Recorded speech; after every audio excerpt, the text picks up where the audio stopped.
அடுப்பில் சீனிச்சட்டி வச்சுருக்கேன். காஞ்சதும் எண்ணெயை ஊற்றிடலாம். சீனிச்சட்டி காஞ்சதும் எண்ணெய் ஊற்றிடலாம். சீனிச்சட்டி காஞ்சிருச்சு.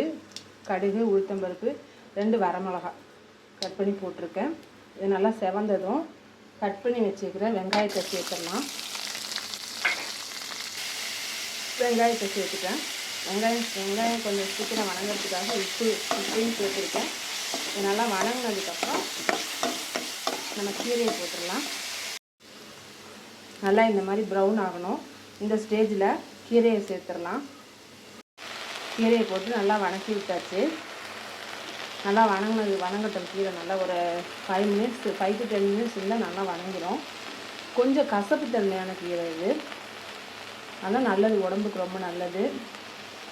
இது பார்த்திங்கன்னா இது நமக்கு கால் வலி, கை முட்டி வலி, கால் முட்டி வலி, முழங்கால் வலி எல்லாமே நமக்கு இந்த கீரை எடுத்துக்கும் போது சரியாயிடும்.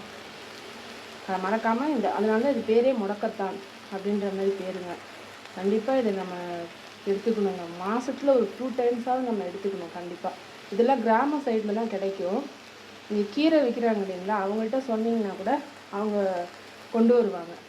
கண்டிப்பாக இந்த கீரையும் வாங்கி ட்ரை பண்ணி பாருங்கள்.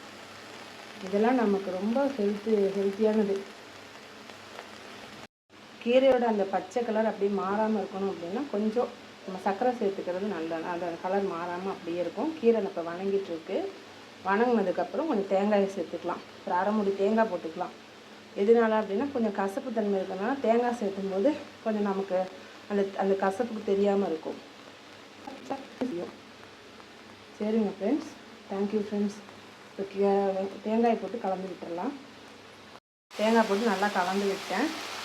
தேங்காய் அதோட மிக்ஸ் ஆகி கொஞ்சம் ஒரு 5 மினிட்ஸில் எடுத்து வச்சிடலாம். முடக்கத்தான் கீரை இந்த மாதிரி நீங்களும் பொரியல் செஞ்சு பாருங்கள். ட்ரை பண்ணி பாருங்கள்.